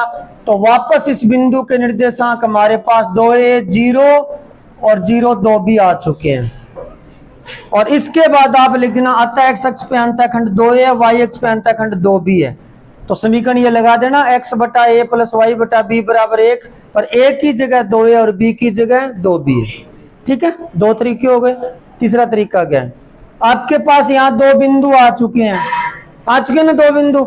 ये रेखा कौन से 2 बिंदुओं से गुजर रही है? फिलहाल तो 3 से गुजर रही है, 2 से 3 से गुजर रही है। ये कौन कौन से 2 बिंदुओं से गुजर रही है? एक तो गुजर रही है 2a 0 से और दूसरा गुजर रही है 0 2b से। तो 2 बिंदु रूप भी तो लगा सकते हो, नहीं लगा सकते? पता तो है 2 बिंदु रूप, y माइनस y1 ये मान लेते हैं, y2 minus y1 2b, x2 minus x1। Tanisha देख लिया तो इधर देख ले। हाँ, x माइनस x1 की जगह क्या लिखोगे? 2a। y माइनस y1 ये रहा, y2 minus y1, x2 minus x1, 2 से 2 कट गया। थोड़ा सा सही करते हैं इसको, y बराबर आ गया माइनस b बटा a, x minus 2a। a का गुणा करो, क्या आया? a y माइनस b का गुणा करो, माइनस bx प्लस का 2a, bx इधर ले आओ तो bx प्लस ay बराबर 2a। एक काम करो, ए बी का इधर भाग कर दो, बी एक्स बटा ए बी, ए वाई बटा ए बी बराबर रह गया 2। यहां से ए कट गया, यहां से बी कट गया। आपका फाइनल आंसर रेडी है, एक्स बटा ए वाई बटा बी बराबर 2। इस तरीके से भी कर सकते हो। ठीक है, सवाल नंबर 18 और 17 बिल्कुल सेम है। एक चीज का फर्क है, उसमें मध्य बिंदु दिया था, इसमें मध्य बिंदु की जगह ये बोला है कि अनुपात में विभाजित करता है। एक बात बताओ, कोई भी जो मध्य बिंदु होता है वो किसी भी रेखाखंड को किस अनुपात में काटता है? 1:1 में। तो ऐसे देखें तो पिछले सवाल में भी अनुपात ही था 1:1 और इसमें वो अनुपात 1:2 है। तो सवाल उसी तरीके से है। अब की बार अक्षों के बीच में एक बिंदु है, सेम वैसे ही होगा जैसे हमने पिछले सवाल में किया था। ये x अक्ष है, ये y अक्ष है। यहाँ अक्षों के बीच में कोई बिंदु R है, R जिसके निर्देशांक है h के। पिछले सवाल में क्या थे निर्देशांक? AB थे। पिछले सवाल में ये अनुपात था 1:1, इसमें 1:2 है। इतना सा फर्क। और फिर इसका समीकरण पूछा है। तो पिछले सवाल में जैसे हमने किया था, इसके निर्देशांक क्या मानने थे? x1 0, इसके निर्देशांक क्या मानने थे? 0 y1। जैसे पिछला सवाल किया था, मध्य बिंदु का सूत्र लगाया था। अब कौन सा सूत्र लगेगा? विभाजन सूत्र। अब हम r के निर्देशांक निकालने वाले हैं। सूत्र लगाएंगे m1 x2 plus m2 x1 वाला। तो m1 x2 m2 x1 बटा m1 प्लस, ये सूत्र क्यों लगा रहे हैं? रीजन समझ में आ गया? बटे में m1 प्लस में m2। ये अपना m1 है, ये m2 है, ये m1 m2। तो 1:2 मैंने ऐसे लिखा है, 1:2। ठीक है ना? 1:2 में विभाजित कर रहा है ये। 1:2 किस साइड से होगा?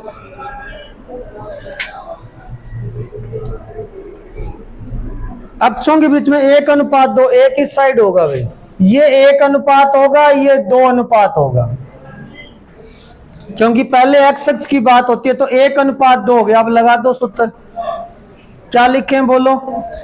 ये पहला बिंदु x1 y1 हो ही गया, ये अपना हो जाएगा x2 y2। तो m1 का मान 1, x2 का मान, m1 का मान 1 है तो x2 का मान 0, m2 का मान 2, तो x1 का मान क्या है? x1 ही है फिलहाल।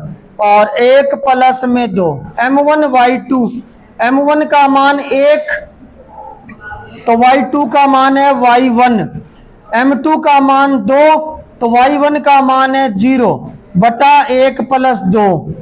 तो r के निर्देशांक आ चुके हैं 2x1 बटा 3 और y1 बटा 3। परंतु r के निर्देशांक तो दिए, क्या दिए r के निर्देशांक? h, के। कंपैरिजन कर दो। कंपैरिजन करोगे 2x1 बटा 3 बराबर h होगा, y1 बटा 3 बराबर k होगा। तो x1 का मान आ गया 3h बटा 2 और y1 का मान आ गया 3k। तो आपका ये जो निर्देशांक है वो आ चुका है।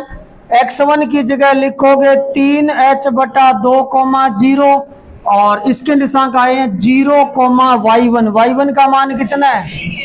पिछले सवाल में इतना ही था, बस यहाँ सूत्र कौन सा लगा था? x1 प्लस x2 बटा 2, y1 प्लस y2 बटा 2। बाकी सेम यही कहानी थी। ऐसे ही हमने कंपैरिजन किया था। फिर कैसे किया था वो सवाल याद है? कौन सा सूत्र लगाया था? भूल गए?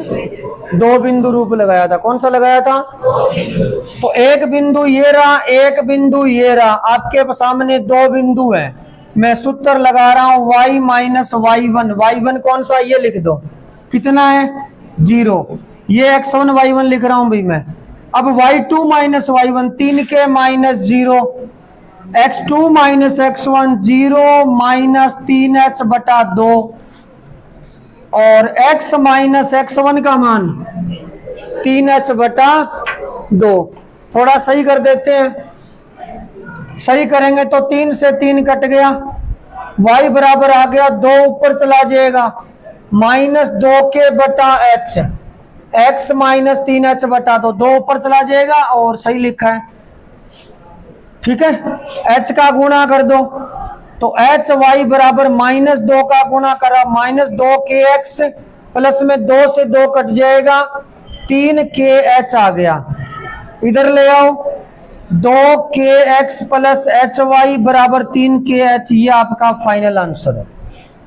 ठीक है, उतार लो। 19 नंबर सवाल है। इसमें 3 बिंदु दिए हैं। ये सवाल वैसे तो होता है 6-7 तरीकों से, ठीक है, लेकिन आपको इस प्रश्नावली के मुताबिक जो सवाल जो तरीका है मैं सिर्फ वही बता देता हूं। इसने स्पष्ट रूप से लिखा है रेखा के समीकरण की संकल्पना का यूज करना है। रेखा के समीकरण की, यानी ये कह रहा है रेखा के समीकरण का यूज करके बताओ ये सरेख है क्या।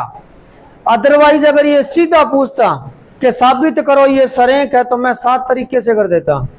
अगर ये पूछता सीधा कि ये सरेख है साबित करो, फिलहाल ये कह रहा है सिर्फ रेखा के समीकरण का फॉर्मूला यूज करना है, तो यानी हमें ये साबित करना है ये तीनों सरेख है। तो आपको मैं जानकारी के लिए बता दूं, 2 बिंदु तो हमेशा ही सरेख होते हैं। आप 2 बिंदु कहीं भी ले लो वो एक सिद्ध में तो होते ही है। तो फिलहाल हम ये मान लेते हैं पी और क्यू दोनों एक ही रेखा पर हैं, तो हम यहाँ पे पी क्यू रेखा का समीकरण निकालेंगे। सूत्र कौन सा लगेगा आप सारे जानते ही हो, यही लगेगा क्या? देख लेना मैं कहीं गलत ना लिख दूं। यही लगेगा बताओ? ठीक है, तो आपके सामने 2 बिंदु है, y माइनस y1 का मान -2, ये 0 रख दें, y2 minus y1 -2, x2 minus x1 -2 -3, x minus x1 की जगह 3। सही लिखा है क्या? देख लेना, वो गलती ना हो जाए, दोबारा नहीं करूंगा मैं। सही लिखा, देख ले बेटा ऊपर क्या देख रहा है। हाँ, क्या हुआ? y बराबर में 2 बटा कितना आ गया 5 और x माइनस 3। थोड़ा सा इसको सही कर लो, मल्टीप्लाई कर लो 5 का, 5y बराबर 2x माइनस 6, ये इधर ले जाओ, ये बन गया 2x माइनस 5y माइनस 6 बराबर 0। ये आपकी समीकरण तैयार है। अब ये कह रहे हैं ये साबित करो ये सरेखी है, तीसरा सरेखी है। इसका क्या मतलब होता है सरेखी का? तो हमें ये साबित करना है ये जो r है ना वो भी इस पर ही है। r जो है ये 8, 2 वो इसी पर है। तो कैसे चेक करें ये इस पर है? कितनी बार तो कर चुके हम ये काम। 8, 2 इस पे है तो इस समीकरण को सेटिस्फाई करेगा, यानी समीकरण को संतुष्ट करेगा, यानी समीकरण का लेफ्ट साइड राइट के बराबर हो जाएगा अगर ये मान रखें तो रख दो 8, 2 तो 2 गुणा x का मान 8, y का मान 2 माइनस 6 बराबर 0, ये 0 बराबर 0 आ गया। इसी ने तो कहा सिद्ध करो सरेख है, तो बराबर तो आएगा। तो 8 दूआ 16, 16 माइनस 10 6, 6 माइनस 6 0। कोई दिक्कत इसमें? समझ में आ गया? ये पहला तरीका था जो कि सवाल में बोला गया था कि रेखा के समीकरण का यूज करना। अब इसी चैप्टर का दूसरा तरीका, इसी चैप्टर का दूसरा तरीका बता रहा हूं। ये कह रहा है ये सरेख है साबित करो, 3 बिंदु सरेख। हम एक काम करते हैं, पहले पी क्यू की प्रवणता निकालते हैं। पी क्यू की मैं एक बार आर छोड़ देता हूं, आर यहां ले लेते हैं आगे कहीं। पी क्यू की प्रवणता, प्रवणता मान लेते हैं एम है। कितनी आएगी प्रवणता पी क्यू की बता सकते हो? अरे प्रवणता ही तो थी ये, और क्या थी? y2 माइनस y1 x2 आई तो प्रवणता। कितनी है प्रवणता ये? अच्छा, क्यू आर की और बताओ, क्यू आर की ये 2 बिंदु है, निकाल लेते हैं। y2 माइनस y1 बोलो, 2 माइनस माइनस 2 y2 में, अब x2 माइनस x1 करो, है 8 माइनस माइनस 2 कितनी हुई? 4 बटा 10 कितनी हुई? ये तो प्रवणता बराबर आ गई। इस चैप्टर में प्रवणता बराबर होने का क्या मतलब होता है? अच्छा, सरेख। इस चैप्टर में सरेख नाम में पहली बार ली हुए, कठिन कौन लिखा है वो? नहीं, कई सरेख बोल रहे। तो क्या बताया? अगर प्रवणताएं बराबर हो तो रेखाएं समांतर होती है। इसका मतलब हो गया पी क्यू रेखा समांतर है क्यू आर के। ये पी क्यू रेखा है, क्यू आर मुझे इसके समांतर बनानी है। तो ऐसे तो है नहीं कि मैं क्यू को यहां से उठा के यहां एक जगह और बना दूंगा। क्यू अलग तो नहीं बन सकता। क्यू आर रेखा शुरू किस बिंदु से होगी? क्यू से। तो क्यू आर मुझे ऐसे ही बनानी पड़ेगी इसके सीध में ही। अब पी क्यू और क्यू आर समांतर है। पी क्यू और क्यू आर क्या है? लेकिन क्यू उपनिष्ठ होने के कारण पी क्यू आर तीनों एक ही सीध में होंगे। ये दूसरा तरीका है। समझ में आई बात? तीसरा तरीका इसका 10वीं क्लास में होता है। 10वीं क्लास के अंदर आपने हालांकि का इसमें सरेंक साबित करने का 10वीं क्लास में था। वैसे तो इस चैप्टर में भी है। इस चैप्टर में 9.1 के अंदर पहला ही सवाल आया था, चतुर्भुज का क्षेत्रफल निकालना, याद है क्या? और मैंने आपको वहां त्रिभुज का क्षेत्रफल बताया था। त्रिभुज के क्षेत्रफल का फॉर्मूला आपको बताया गया था 1/2 x1 y2 minus y3 x2 y3 minus plus x3 y1 minus y2। ये त्रिभुज का क्षेत्रफल बताया था मैंने आपको। 3 बिंदु दिए हो तो अगर ये 3 बिंदु सरेख है तो क्या इनसे त्रिभुज बनेगा? नहीं बनेगा। तो फिर क्षेत्रफल कितना आएगा? 0 आएगा। कितना आएगा? और अगर यहां से हमने क्षेत्रफल निकाला और अगर ये 0 आ गया तो इसका मतलब ये क्या होगा? सरेख होगा। क्या होगा? चल निकाल के देख लो भले। 1/2 x1 का मान क्या है? 3। y2 का मान क्या है? -2। y3 का मान क्या है? 2। x2 का मान है -2। y3 का मान है 2। y1 का मान है 0। x3 का मान है 8। y1 का मान है 0 और y2 का मान है -2। ये कैलकुलेशन कर लेना, 0 ही होगा। ये तीसरा तरीका है सरेख साबित करने का। 2-3 तरीके 12वीं क्लास में आते हैं। एक सदिश के अंदर आता है, एक समाकलन के अंदर आता है, एक रेखाओं के चैप्टर के अंदर आता है। यानी ऐसे सरेख साबित करने के बहुत सारे तरीके होते हैं, पर आपको सिर्फ ये एक ही तरीका करना है। इसमें दूसरा अगर करना चाहो तो प्रवणता वाला। ठीक है, अब बता दो। हाँ, 17 नंबर सवाल के बहुत ही बढ़िया सवाल है। अक्षों के बीच में रेखाखंड का मध्य बिंदु ए बी है। अक्षों के बीच में रेखाखंड का मध्य बिंदु, यानी हमें जिस रेखा का समीकरण निकालना है उसका मध्य बिंदु दिया है और मध्य बिंदु है पी ए बी। दिखाइए रेखा का समीकरण x/a + y/b = 2 है।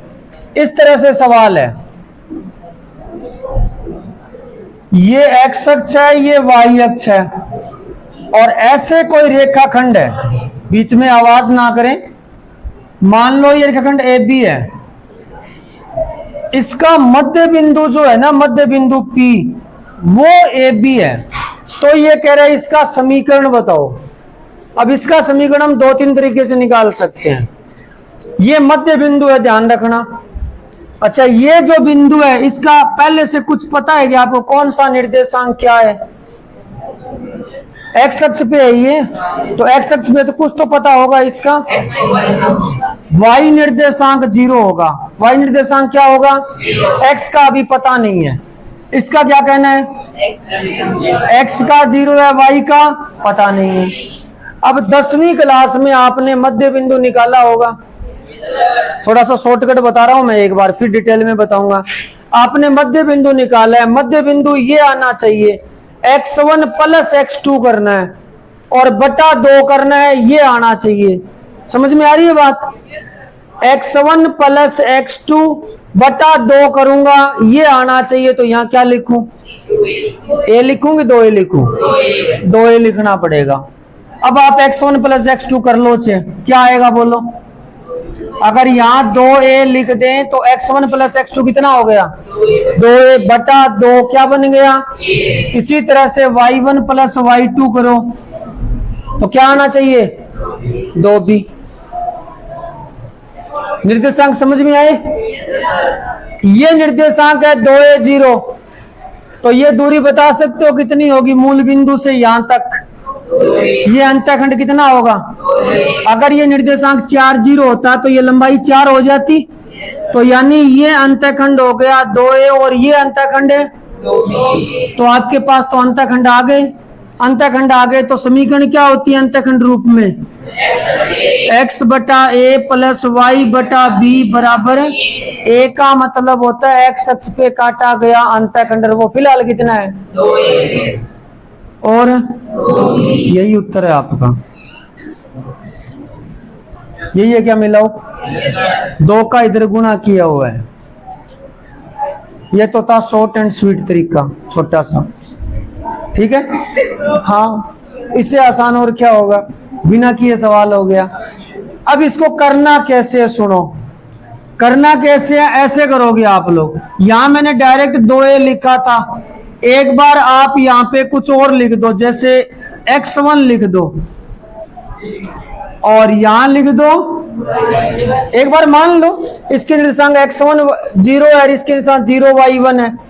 तो अब आप लिखो, मान लो जैसे ये q है, ये r है, क्यू आर का मध्य बिंदु, जैसे 10th क्लास में करते थे वैसे करना है।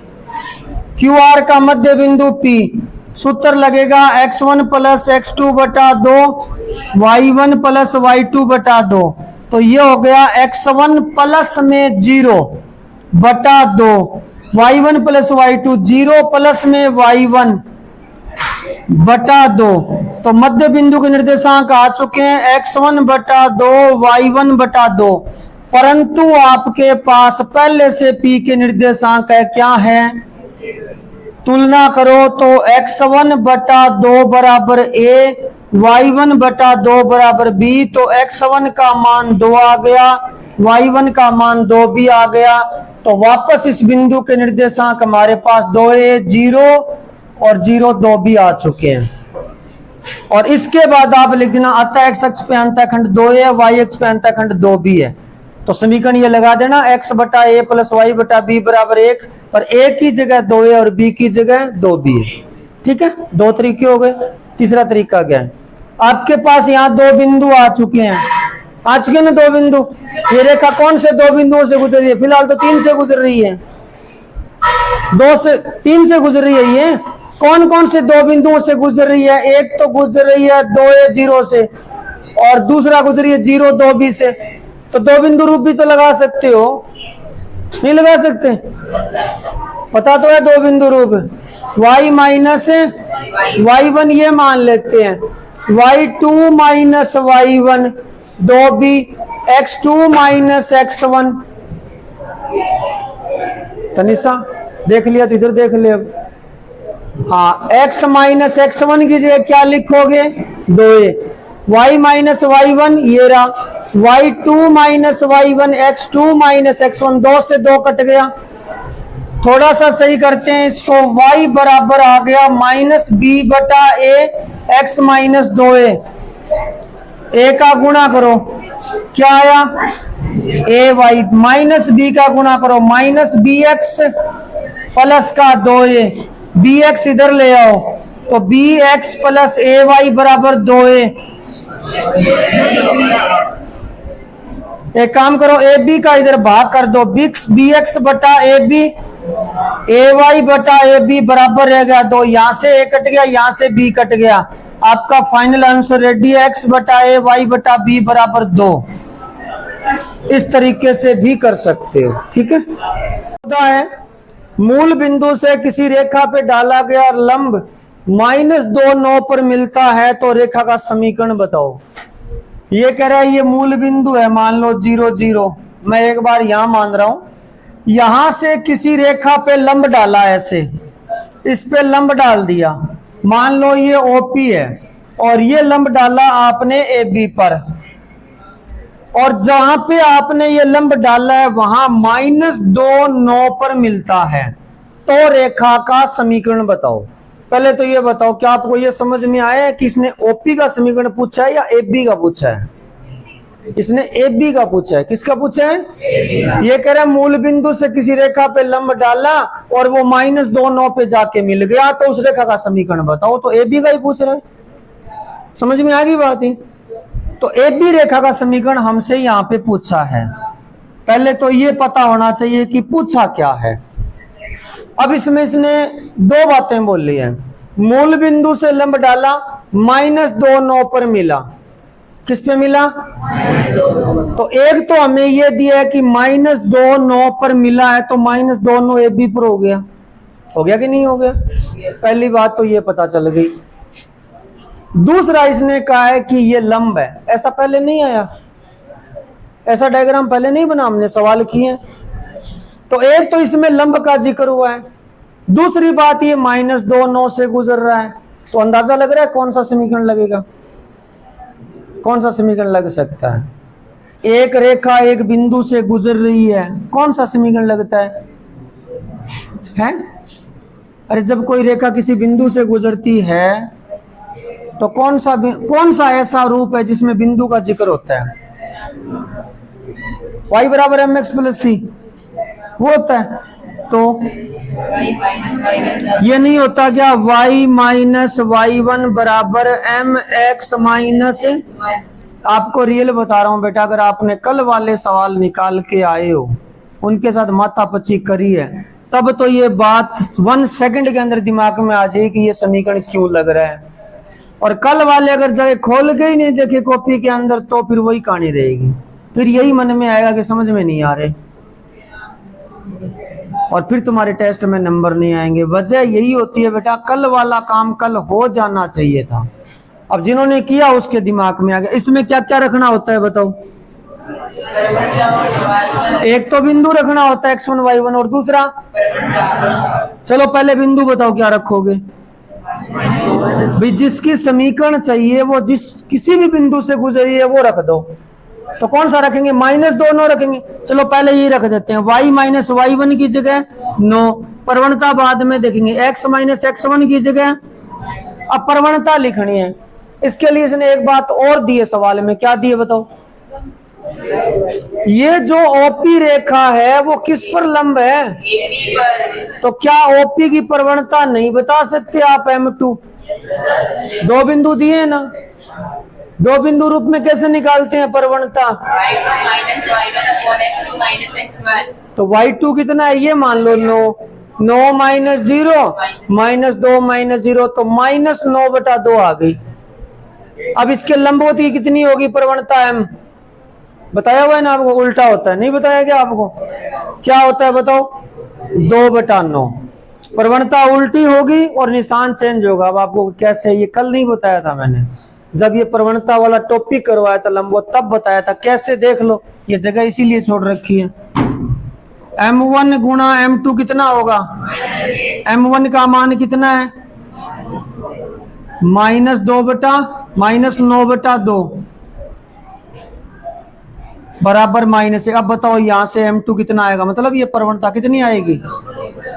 तो यही तो कह रहा हूं, प्रवणता उल्टी हो जाती है और निशान बदल जाता है। तो 2/9 इसमें लिख दो, तो y माइनस 9 बराबर 2/9 x प्लस 2। बस यही उत्तर है। 9 का गुणा कर देना, 2 का गुणा कर देना। कोई दिक्कत इसमें? कोई भी डाउट है तभी बता दो।